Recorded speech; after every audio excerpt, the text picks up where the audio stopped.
Thank you. Well, it's a blessing for me to welcome everyone to the second annual Inland Empire School-Based Health Symposium. I know for me, it's a particular blessing to introduce our keynote speaker, Dr. Mroué Boustani. She's associate professor of psychology at Loma Linda University. Dr. Boustani is a licensed clinical child and adolescent psychologist who has led groundbreaking projects connecting research and real-world practice to make mental health care more accessible for youth and families. Her work in our local schools has helped bridge the gap between evidence-based care and the realities of school life. And on a personal note, I mean, I can say that our work, Dr. Bustani's work with us, Sierra High School particularly, has been transformational for Sierra High School. So now, we've been blessed to have a partnership now for going on year 9, 10, 7, 8. It's been many years of a very fruitful, and I'm going to stress this again, partnership. This is your opportunity to do it, and so make sure you focus on that today. So I want to welcome and bring up Dr. Mroué Boustani, our keynote speaker.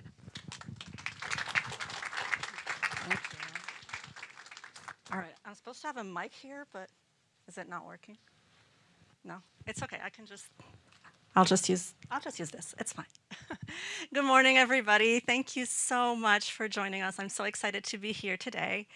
But I'll be talking today about some of the work that Mr. Marietta was just mentioning, collaborating in community partnerships to support the youth mental health in our communities. So before I jump into that, I thought I'd introduce myself a little bit so you can get to know me a little bit. So about 25 years ago, I flew into the airport in Philadelphia from my home country of Lebanon as an international student. And I landed at Kutztown University of Pennsylvania. Has anybody heard of Kutztown University? Oh my gosh, that rarely happens, yeah. So how did I end up there? Kutztown was offering in-state tuition to international students in order to diversify their campus. And I was like, yes, I need in-state tuition because that international student tuition is really, really high. So I completed my bachelor's in psychology there. And right after graduating, I took a job at Pennsylvania Counseling Services in Reading, Pennsylvania. Has anybody heard of Reading, Pennsylvania? Okay, so if you know anything about Reading, Pennsylvania, I don't know if it's better now, but back then it was one of the cities with the highest crime rate per capita, a lot of poverty, a lot of violence, and working there really opened my eyes to the role that poverty has on mental health. And as a new immigrant, I was a little bit shocked about all this because I thought, America, a wealthy country, has all the resources, and I come to find that it's not quite so. There's a lot of need. So spending a few years there really helped me kind of think about what I want to do with myself and with my career. So from there, I went to get my master's degree at Villanova University. And this is where I discovered about a whole other world, which is the world of research. And I found that there is another way to help, not just through clinical services, but also through research.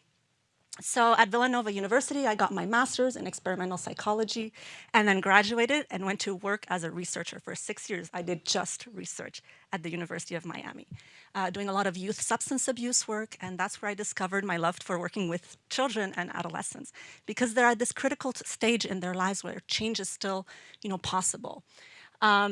And then after a while, I was like, wait, I want to be the one who decides what research to do. And I went back to school again as a mother in my 30s, but it's never too late. And I got my doctorate at Florida International University in clinical science, child and adolescent psychology. After that, I spent a year in Houston at UT Health doing my internship, and then a postdoctoral fellowship at UCLA.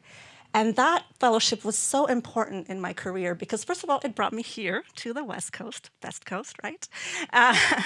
And also, I worked with Dr. Bruce Chorpita. If any of you are familiar with his work, he developed modular interventions for youth, which means you're bringing the best of all the evidence into a packaged program. So if any of you have been a part of the CYBHI initiative, MATCH, Modular Approach for Therapy for Children, is one of those interventions that Dr. Chorpita developed. So I worked directly with him for a few years, and that was, again, very critical in my thinking of how we develop interventions so that they are accessible and easily disseminated in communities so that people don't have to learn 5, 6 interventions to call themselves an evidence-based practitioner. So after finishing my fellowship at UCLA, I landed at Loma Linda University, not too far away from here, and I launched my program of research that I call the Community Academic Research Endeavor, or CARE for short. So people call us the CARE team, the CARE lab. And my work rests on these three pillars. First, and always first, is to improve the lives of children and families, and my team focuses specifically on underserved settings.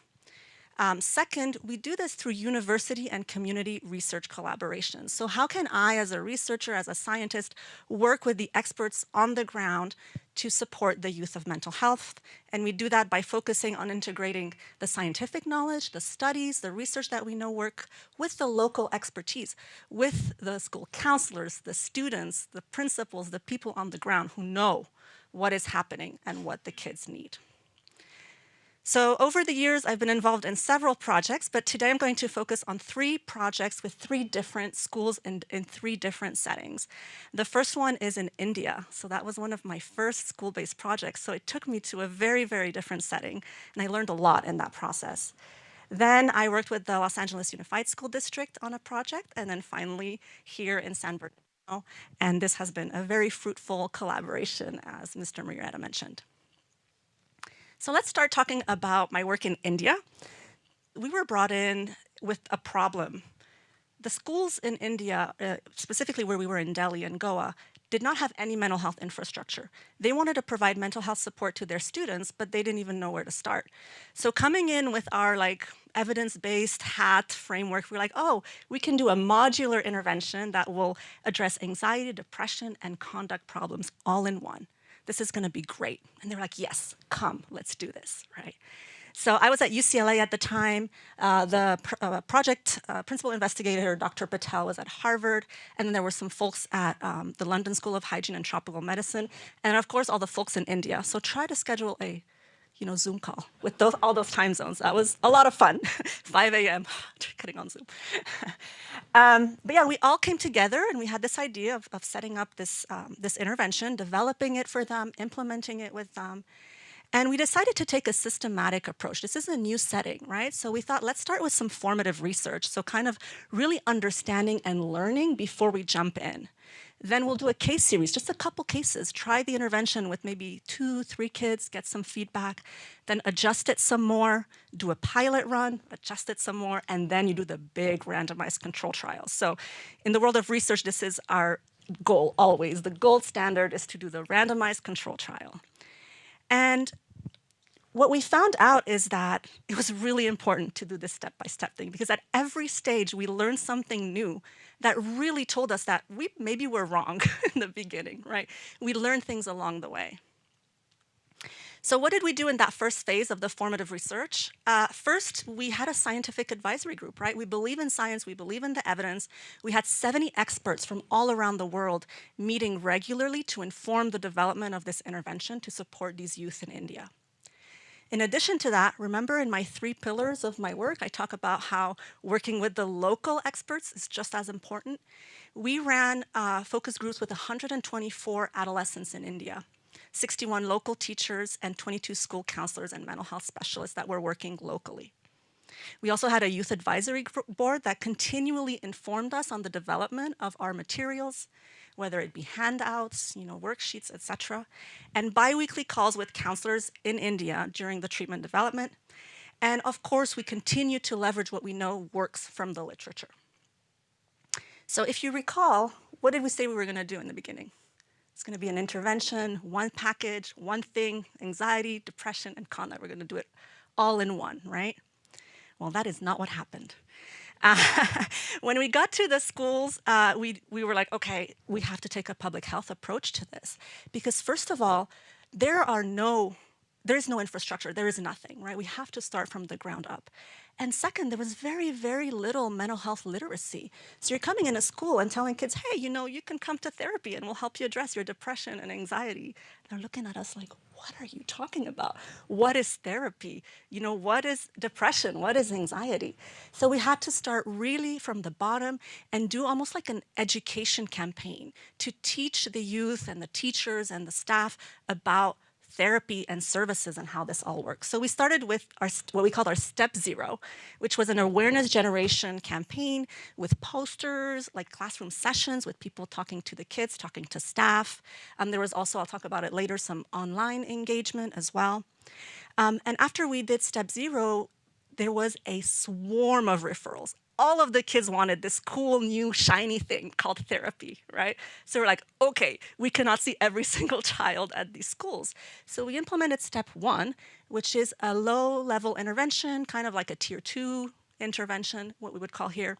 And it was a low-intensity, face-to-face, problem-solving skills training intervention.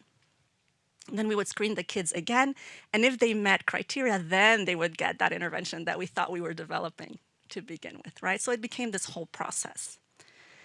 So here are just a few examples to kind of bring this to life. These were our sensitization posters. You can see, are you a parent of a stressed or troubled teenager? Stress was the key word. Stress was the word that people really related to. We had these kids do a self-screener. They would report some of their symptoms so we could figure out which ones needed help. And then after they completed that self-screener, we knew who to invite for Step One, right? The problem-solving skills intervention. These are some photos of our design workshops where the kids were helping us and giving us feedback of what they wanted to see in this intervention.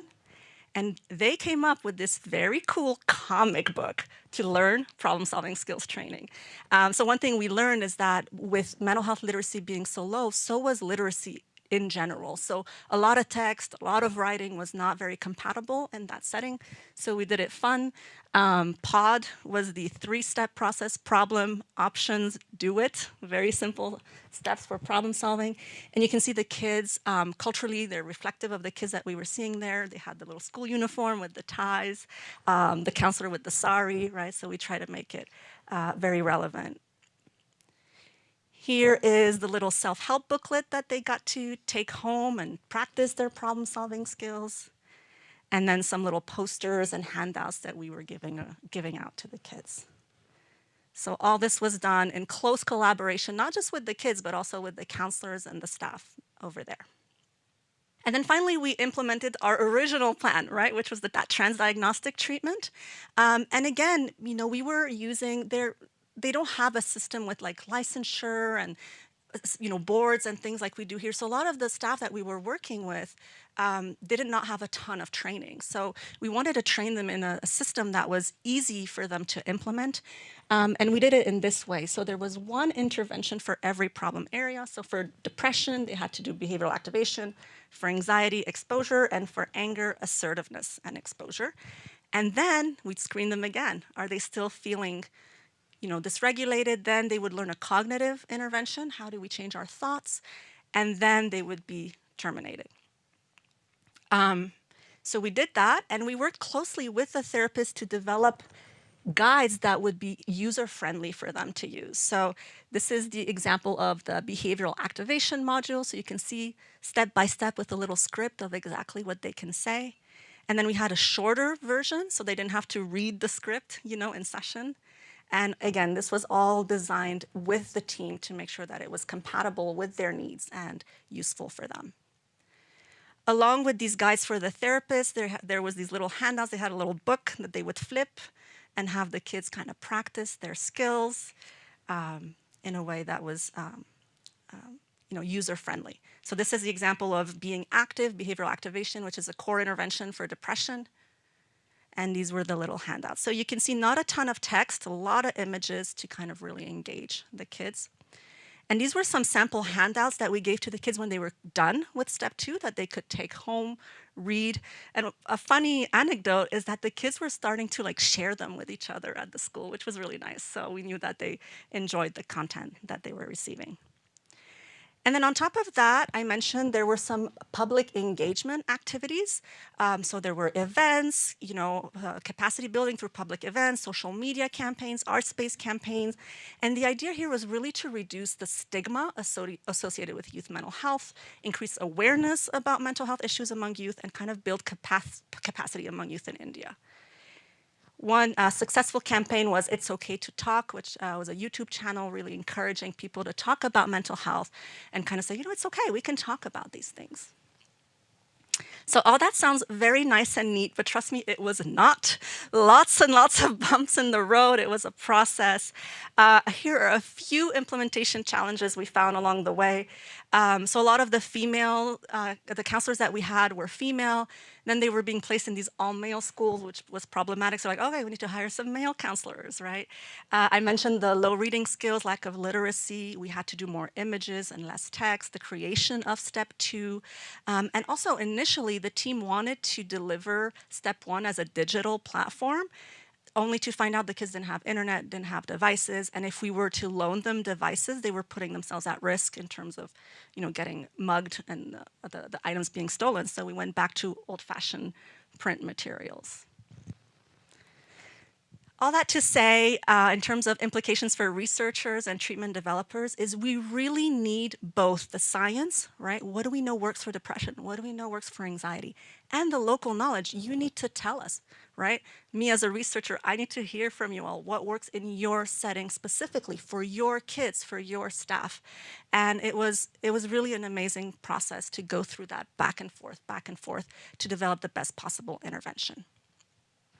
I'm going to show you a few pictures of the schools in India so you could see what we were working with. This was one of the schools, which at first I was like, oh gosh, all the barbed wire, so sad. But the kids were fantastic. And no fancy, therapy rooms. We just did what we could with the space that we had. Classrooms, storage rooms, whatever was needed.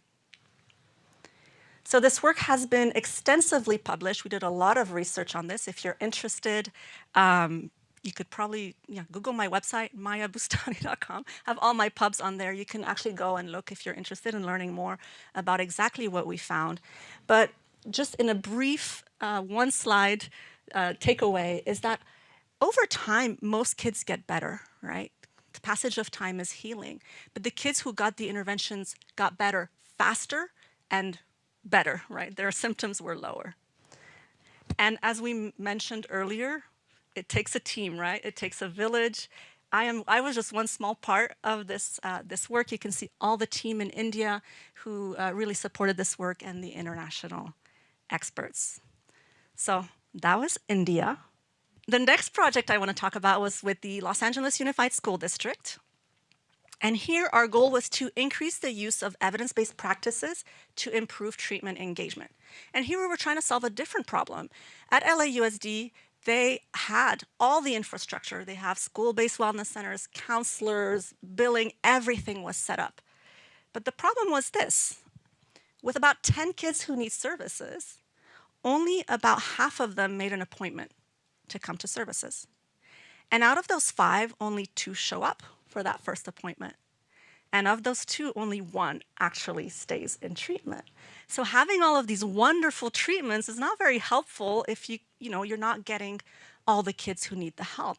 And what is especially sad is that the kids who don't show up are probably the ones who need it the most, because there's barriers, right, that are getting in the way of them coming to treatment. So the problem we were trying to resolve in LA was an engagement problem, right? So what is engagement? Operationally, engagement is defined as an attendance to treatment. We don't love that definition, and I'll tell you why, because by the time you figure out there's a problem, it's too late. They're not coming anymore, right? So how can we define engagement in different ways so we can catch the problem early and make sure the kids are coming to treatment?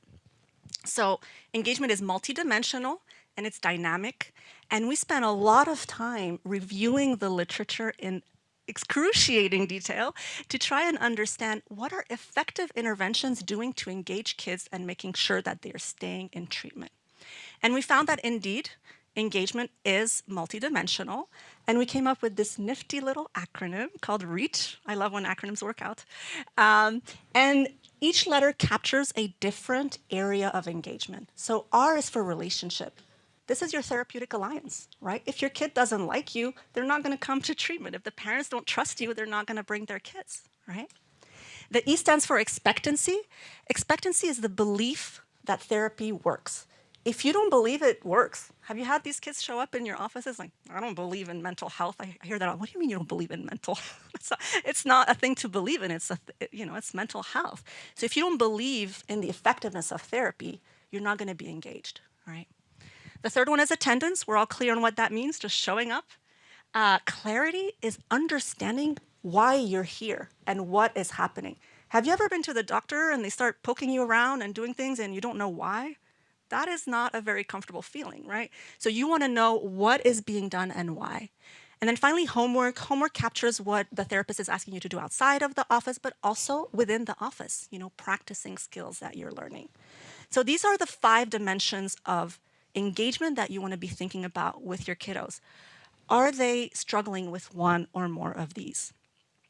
And through this research study, we found that there are strategies that can help with all of these dimensions. And these are the strategies: goal setting, examining barriers to treatment, promoting accessibility to treatment, psychoeducation, and assessment. And I'll go into each of these shortly. But after we did all this detailed review of the literature, we went to LAUSD and we're like, we can teach you how to do this, right? So we spent a lot of time just like this with a group of people, teaching them about engagement problems, how to screen for them, and how to address them. We had the front offices at the school wellness centers provide this little sheet where parents and youth would rate their therapist on all of these dimensions of engagement. And then we had the therapist reflect on their relationship with that child and that family and circle what was going on. And what you can see here, these are the questions for relationship. These are the questions, right, for each of the domains. And then they answer yes or no. And if it's a problem, here are the different strategies that they can implement to try and resolve the engagement problem before the kids stop showing up or the family stops showing up. So I know you're dying to know what these strategies are. So I'll tell you really briefly about each one. So goal setting, pretty self-explanatory, right? This is when you're assisting the youth and the family to identify and achieve their desired outcomes. You're not telling them what they're going to do. You're working with them to develop those goals, and you're goal-oriented. They know where they're headed in the therapy, all right? Addressing barriers to treatment is trying to understand what's getting in the way of you showing up to treatment, right? Is it transportation? Is it childcare? Is it meals, And then actually doing something to make treatment more accessible. So maybe you're offering later hours, right? Maybe you're offering bus vouchers for people to get to services. So these are kind of your logistical, concrete barriers. The next one is psychoeducation about services. How often do we tell families about what therapy is, how it works, what to expect? This is kind of our bread and butter, so we know what it's like. But if it's someone's first time, they may not fully understand, right? So taking the time to explain, this is what therapy is, this is what's going to happen, will make people a lot more comfortable and a lot more likely to come back. And then psychoeducation about the problem. Knowledge is power. Just teaching people about their disorder, teaching families, let me tell you about anxiety, let me tell you how it works. Let me tell you about depression. That's half the battle. Because once you understand that, you can start addressing it. And then finally, assessment, obtaining a detailed understanding of the family's concerns. Data shows that we see an improvement in symptoms after the intake because people feel heard. They told you what's going on, and you listened, and you assessed, and you asked questions, okay? So these are your top engagement strategies. Again, we did a lot of research, kind of trying to understand the use of these strategies, and found that therapists in the LAUSD school wellness centers who implemented these strategies saw a lot better engagement of their youth, right? The higher, better relationship, more understanding of expectancy, better attendance, et cetera, et cetera. Once again, takes a village. I was just one part of this fabulous team here. UCLA's team, Dr. Chirpita and Dr. Becker were the PIs, and then of course the children, families, and the LAUSD leadership team. So that was LA. So we're getting closer and closer to home. We started in India, went to LA, and now we are here in San Bernardino, and this is Miss Yesenia Ceballos, who's like, Maya, you did me dirty, what? That's what my teenage daughter would say. All right, so I landed at Loma Linda, and we have a community office at Loma Linda, and I was, fresh new professor, and I'm like, hey, I want to collaborate with somebody in the community. I want to support youth mental health. What do you have for me? And I was told, there's this school, Sierra High School, and there's this principal, Mr. Murieta, you should talk to him. And I was like, okay. So we talked, and there were two problems. So at Sierra High School specifically, the problem was a high need population, right? If you know anything about Sierra High School, it's a continuation high school. So the kids have a lot of need, maybe more so than in a traditional high school. The other problem is that a lot of the kids did not have the possibility to access treatment, so either lack of transportation, lack of parental involvement or parental buy-in. And then at the same time that this was happening, San Bernardino City Unified was implementing wellness centers at 9 pilot schools, and Sierra was one of them. So it was kind of like this perfect opportunity to collaborate. And while I was at Loma Linda, there was another problem. We have doctoral students who need 2,000 clinical training hours in order to graduate. And we have this in-house clinic, and there was just not enough patient flow to support both the licensed providers, right, that are being billed for insurance, and these trainees. So we were like, okay, maybe we can make this work. So we brought some of the students to Sierra High School, and I think Yesenia has shared the story before, how it all started. But we were like, let's try this out. And in 2018, we did a pilot. We had 2 students come and do a few sessions with the kids. Went pretty well. So in 2019, we launched our first cohort at Sierra High School. There they are. We did have a cohort 2020 to 2021. Remember that what happened that year, y'all? Yeah. We did not have a picture because we were behind our computers and doing online therapy. We still did it. We still did the therapy. But I don't have a picture. But yeah, so we have been having students come in every year at the Wellness Center at Sierra High School to provide services, evidence-based services, I might add, and I'll speak to that shortly. And last year, we expanded to San Andreas High School, so now we are serving both continuation high schools in San Bernardino City. So when San Bernardino City was launching their pilot schools, they needed partners in different areas. So the mental health services is where we came in. And just to give you a sneak peek of what we do behind the scenes, at least for me at Loma Linda, the students come very well prepared. Over the summer, before they come to Sierra and San Andreas, they have to take one of 2, and most of them take both classes, a modular approach to cognitive behavioral therapy and dialectical behavioral therapy. So these are very important interventions working with teenagers. These are offered as classes. So the students are getting their credits for school. I'm getting credit as a professor, I'm teaching, right? So win-win. Then they attend weekly supervision with me. I'm a licensed supervisor. The students have to get supervision from a licensed supervisor.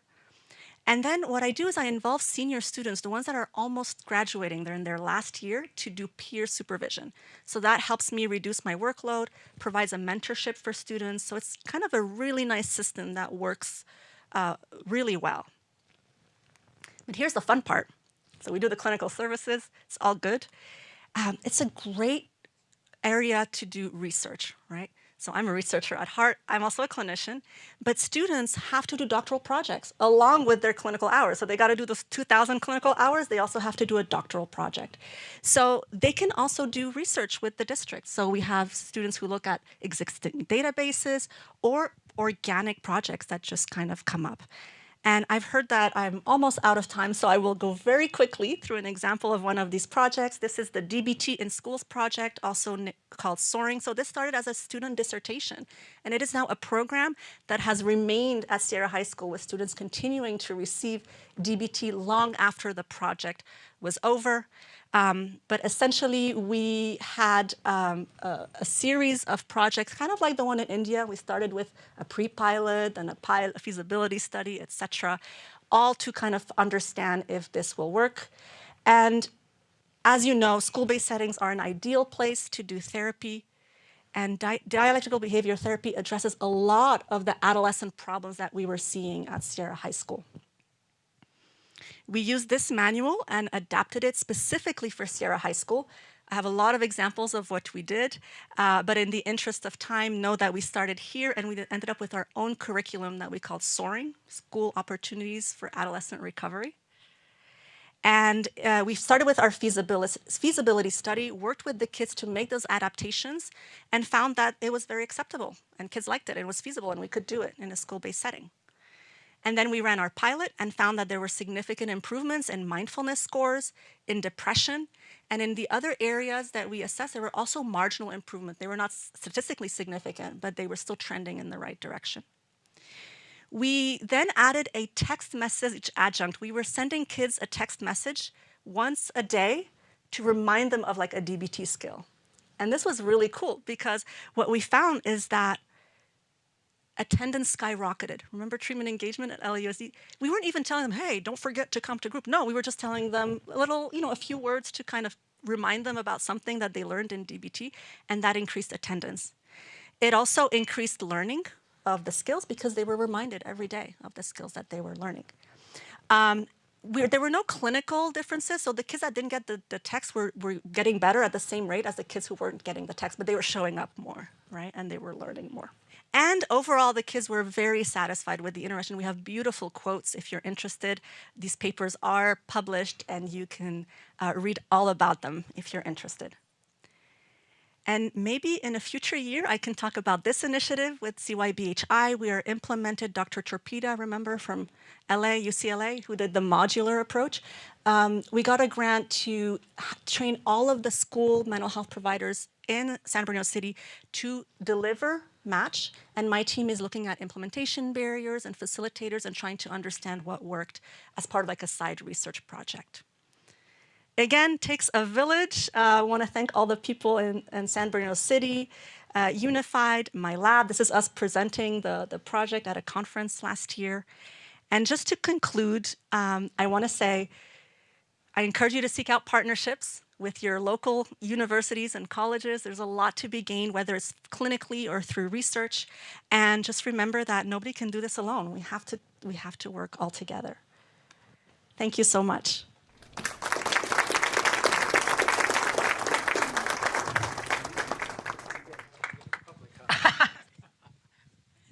Let's hear it again for Dr. Boustani. Now you can see when I said we're blessed to have her at Sierra High School in this partnership, you know why.